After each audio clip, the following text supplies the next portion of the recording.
what's going to happen in their lives. So thank you again. So you didn't come to see me waddle up here. Let's go ahead. Without further ado, I will introduce to you Command Sergeant Major Tooley from Tompkinsville, Kentucky. He was born 19 December 1969, graduated from Monroe County High School in 1988. He joined the United States Army 6 July 1988 and went to basic training in AIT at Fort Sill, Oklahoma. After graduating from basic airborne course at Fort Benning, Georgia, he completed airborne training. He was assigned to Fort Bragg, North Carolina, in the 82nd Airborne Division. He retired 1 May 2011 at Fort Knox, Kentucky. Command Sergeant Major Tooley military and civilian education includes all NCOES culminating with the United States Army Sergeant Major courses. He also completed the following military courses: Jump Master Course, Air Assault School, Battle Staff Course.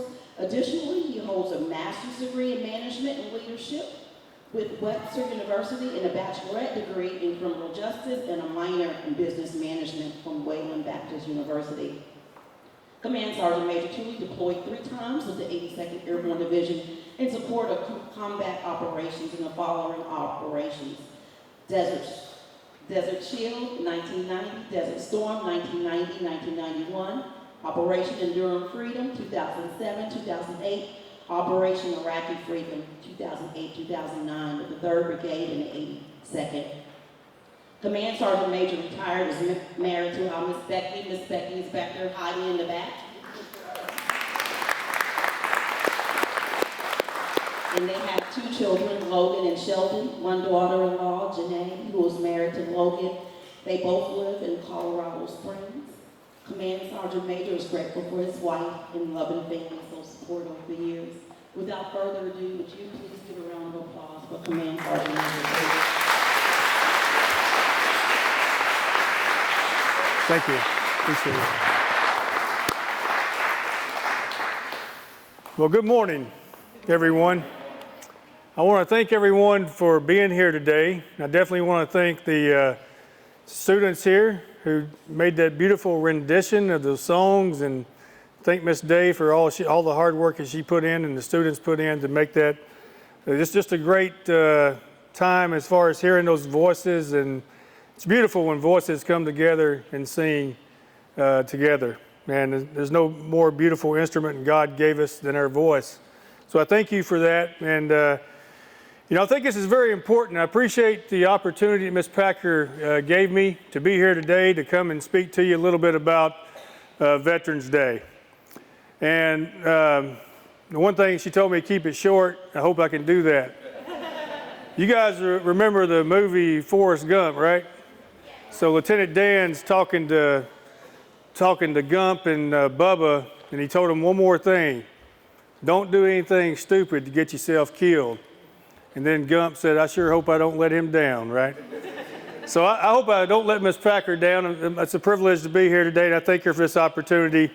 And I couldn't think of anything better to do on Veterans Day than to be here. So this is why it's important for us to remember Veterans Day, because when you consider the service of the armed forces in our nation, you look at the number of veterans living here today, you may not realize it, but only 7% of veterans in the entire American population are living today.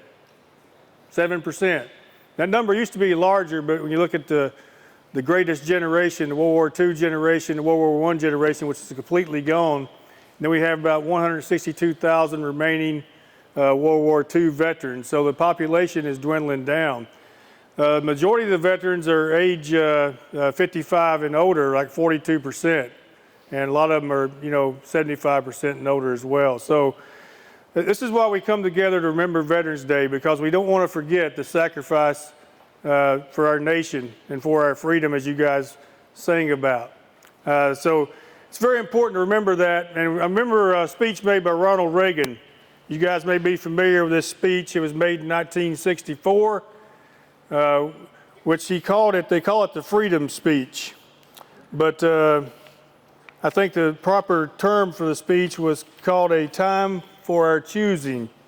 And in this speech, former President Ronald Reagan said, "Freedom is never more than one generation away from extinction. We didn't pass it to our children in the bloodstream. It must be fought for, protected, and handed on for them to do the same. Or one day we will spend our sunset years telling our children and our children's children what it was once like in the United States where men were free. So you guys sung that song about the freedom. And a lot of you young kids over here this day, some of you may serve in the United States Armed Forces in the future. Now what I want you to do is raise your hand if you've got somebody you know in your family that serves in the Armed Forces. Look at that. Look at that. So everywhere I go when I do speeches, I always say the Army and the military, the Armed Forces is a family business, right? Because most of it come from the family of the military. And like I said, it's a very small community. It seems like it's real big when you look around and everywhere you go you see veterans, but it's not that big, only 7%. Think about that, 7% of the population. But you saw all those hands that went up? There's people in their family who have served, and some of those are going to serve and some of their children are going to serve. So it's an honorable profession to serve in the United States Armed Forces. So I talked about the number of people in our country. You know, the population back in 2020 was around 320 or 330 million. And now that 330 million, at that point in time, only 2.4 million were actively serving in the armed forces, a very small number again. So less than 1% of our nation, of our population serves in the armed forces of the United States. So in this room here, we have many different veterans from many different generations. So I want you to stand up if you're from the World War II generation. Anyone in here a World War II veteran? Okay, we don't have any. What about Vietnam? Anyone from Vietnam? Korea? Okay, let's go to Vietnam. No? All right, Desert Shield, Desert Storm.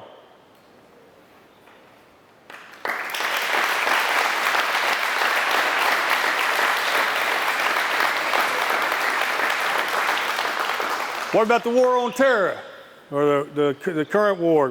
Stand up. There you go. There you go.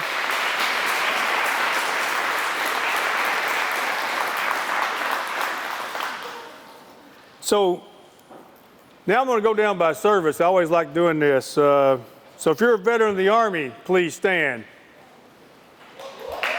There you go. The Army goes rolling along, right? Hooah. All right. If you're a veteran of the Marine Corps, stand up. There you go. Now, one thing I want to say about the Marine Corps, you know, they're the few, the proud, right? So there's a story in the Bible in Judges chapter 7 where God told Gideon to pick his army, right? So there's about 32,000 that they had on hand as available to go fight.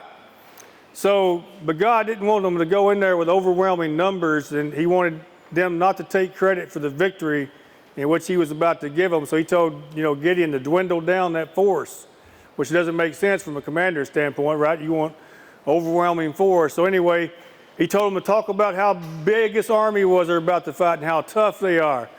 And he also said, hey, if anybody wants to go home, let them go home, right? Let them go home. So what happened, about 22,000 of them said, hey, we don't want to go fight, we're going to go home. So it left 10,000. Well, he wasn't happy with that number either. He said, still too many. So he told them, I want you to take them down to the river and test them. I want you to take them down to the river and let them drink water. So the ones that get down on their hand, all knees and lap that water up like a dog, that's the ones you want. Only 300 of the 10,000 did that, right? So he went to battle with 300 men and won.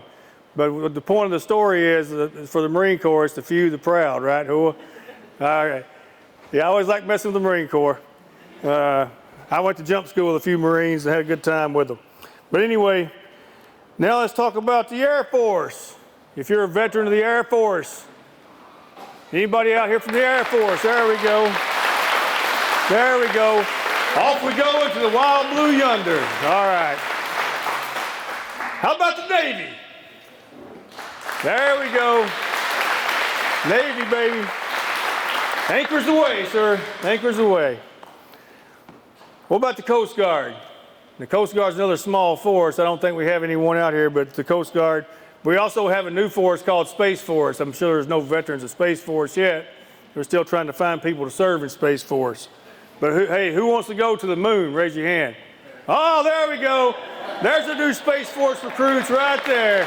There we go. All right. We're going to recruit all y'all. All right. So Veterans Day was created 104 years ago, technically, 1918, after the end of World War I. That's just a history lesson for you.